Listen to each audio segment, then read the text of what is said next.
Tervetuloa taas tänne Leffahullu-podcastin pariin. Tällä kertaa arvostelussa Bob Odenkirkin uusin action-komedia Normal, joka tuli juuri Prime-videoon. Fanitan Odenkirkia aina Breaking Badista alkaen ja katson aina innolla hänen uusimmat leffansa ja sarjansa. Odenkirk alkoi tehdä vanhoilla päivillä toimintarooleja, aivan kuten Liam Neeson esimerkiksi, ja tämä on jälleen yksi sellainen. Ja nyt ennen, totta kai kun mennään arvostelun pariin, niin täytyy mainita, että jos katsot YouTuben puolelta, pistä peukku, jos tykkäät tästä, pistä kanavatilaukseen, muistutukset kellosta päälle, näitä aina koska tulee uutta sisältöä. Kanavan tilaaminen on sinulle ilmaista, mutta auttaa meikäläistä ja tätä kanavaa todella paljon, eli iso kiitos kaikille kanavan tilaajille. Jos haluat lisää auttaa kanavaa, niin Leffahullu YouTube-kanavan jäseneksi voi liittyä. Jäsenet muun muassa näkee videoita ennakkoon, saavat nimensä johonkin päin videoon sekä sitten aina jakson kuvauksiin, ja näin voit näyttää, että olet kanavan jäsen, kanavan tukija. Iso kiitos kaikille jäsenille. Ja nyt arvosteluun, eli Normal. Tämä elokuva alkaa vähän hitaasti. Tämä elokuva rakentaa aivan liian pitkään sitä, mitä tuolla Normal-kaupungissa oikein tapahtuu. Ja tapahtuuko siellä jotain erikoista? Tässä leffassa on hyvä semmoista thrillerin tuntuu, ja tämä muistuttaa hieman ehkä Edgar Wrightin Hot Fuzz-leffaa, joka on myös sellainen, että tapahtuu pienessä kylässä, ja siellä tapahtuu vähän ehkä outoja asioita, tai asukkaat ainakin on outoja, ja kaikki pyörii pienen piirin sisällä.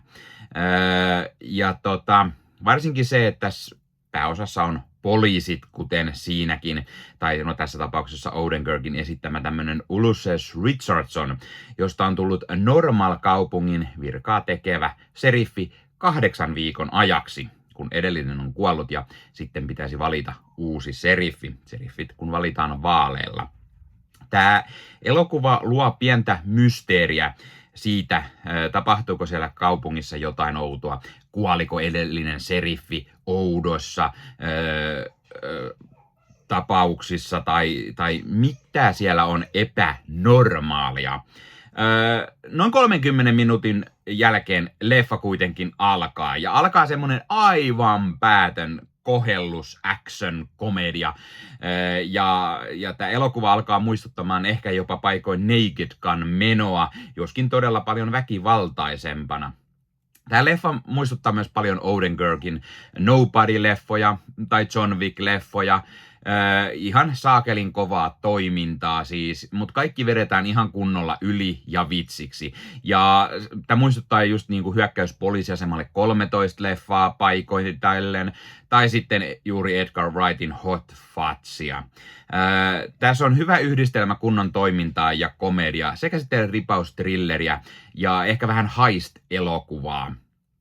Odenkirk on tosi hyvä tällaisessa toimintakomediaroolissa. Hän osaa olla vakava ja hauska ja toimii hienosti pääroolissa. Muissa roolissa nähdään muun muassa legendaarinen Fonzien näyttelijä Henry Winkler, joka on Normal-kaupungin pormestari. Lena Headey puolestaan näyttelee Moiraa, tällaista paikallisen, oliko se baarin omistaja, ehkä, tai muuten ainakin notkuu baarissa. Mä en ihan tarkkaan muista, mutta on mukana menossa. Ryan Allen on apulaisseriffi Blaine, joka taas haluaa seriffiksi seriffin paikalle. Ja Billy McLellan on apulaisseriffi Mike. Ja koodilla Leffahullu 15 saat nyt 15% alennusta Bad Record Storesta. Eli Bad Record Store on tämmöinen verkkokauppa, josta voi käydä ostamassa itselleen fyysistä mediaa. Eli tykkäät sitten elokuvista ja sarjoista tai vaikka CD-levyistä, vinyyleistä tai C-kaseteista, niin Bad Record Store on sinulle juuri oiva paikka, josta voit ostaa nämä fyysisenä hyllyyn itsellesi. Sivustolta löytyy esimerkiksi kaikille leffadikkareille mielenkiintoisia julkaisuja. Sieltä löytyy leffoja esimerkiksi, mitä ei enää välttämättä muualta löydä, koska ne painokset on aikaa sitten myyty loppuun. Sieltä löytyy mukavasti pohjoismaalaisia julkaisuja tai Suomi-julkaisuja, eli sellaisia, mitkä moni varmasti haluaa hyllyynsä ja tykkää keräillä. Ja sieltä löytyy oivaan hintaan kaiken näköistä mukavaa leffaa ja löytyy 4K:na, löytyy Blu-rayna, löytyy DVDnä, ihan mistä sitten formaatista itse tykkäät. Ja kuten sanottua, myös jos dikkaat esimerkiksi musiikista, vinyyleistä, CD-levyistä, C-kaseteista, niin Bad Records Storesta sellaisia löytyy. Ja kun käytät koodia Leffahullu15, saat sen 15% alennusta. Ja kun vielä menet YouTuben puolelta, tuossa kuvauksissa alta näkyvän linkin kautta sinne Bad Records Storeen, niin sitten vielä meikäläinenkin hyötyy siitä jotain. Eli kannattaa ihmeessä käydä tuon linkin kautta, ja sitten kun käytät sellaisen koodin Leffahullu15, niin saat sen 15% alennusta. Eli mikä sen mukavampaa pikkualennus, kun käyt ostavassa itsellesi hyllyyn omaan leffakokoelmaan lisää täytettä. Mukana myös Rina Jolie, Brendan Fletcher, Peter Shinkoda ja Jess McLeod. Tämän elokuvan on ohjannut Penn Wheatley, jonka ehkä tunnetuin ohjaus on Jason Stathamin Meg 2. Kirjoittajana toimii Derek Kolstad ja Bob Odenkirk itse. Kolstad on tuttu ehkä juuri siitä, että hän on kirjoittanut Odenkirkin Nobody-leffat sekä useamman John Wick-elokuvan.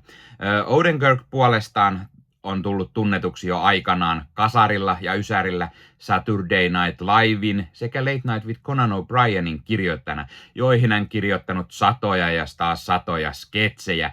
Ja on juuri semmonen, että se huumori paistaa myös läpi tästä. Tää on ihan hyvä toimintakomedia, pienellä thrillerin lisällä, kuten sanoin, mutta tämä jää vähän ehkä vaisuksi. Osin just sen takia, että se alku ehkä, se rakentelu kestää liian pitkään ja alat jo menettää maltin, että koska tämä nyt oikein alkaa. Onneksi Odenkirk on niin mahtava roolissaan, niin hän pelastaa sen alun, pienen tylsyyden ja pitkän rakentelun. Tässä leffassa on ihan hyvää meno-meininki, ei tämä mikään John Wick leffa ole, mutta ehkä tämä sopiikin juuri Odenkirkille paremmin tämmöisellä kunnon komedia lisällä. Taistelukohtaukset on tyylikkäitä, mukavasti praktikaalia menoa. Myös luminen pikkukaupunki Normaala on tyylikkään näköinen, lavastusmiljöö todellakin toimii. Ja se on semmoinen luminen pieni kaupunki jossain Minnesotassa, ja niin se on tosi nätin näköistä. Mä sanoisin, että tämä on semmoinen perus 3 tähden leffa, eli ihan hyvä, mutta ei nyt välttämättä mitenkään niinku erikoinen, mutta mä kyllä viihdyin tämän parissa ja mä ehdottomasti suosittelen, kannattaa käydä katsoa Prime-videosta. Oletko sä nähnyt tämän leffan? Mitä mieltä sä oot? Miten Odenkirk toimii sun mielestä action-starana? Entä mikä on sun mielestä hänen paras elokuvansa tai elokuvan roolinsa? Laita kommenttiin, muista ottaa Leffahullu somekanavat haltuun ja ei muuta kuin ensi kertaa. Moro!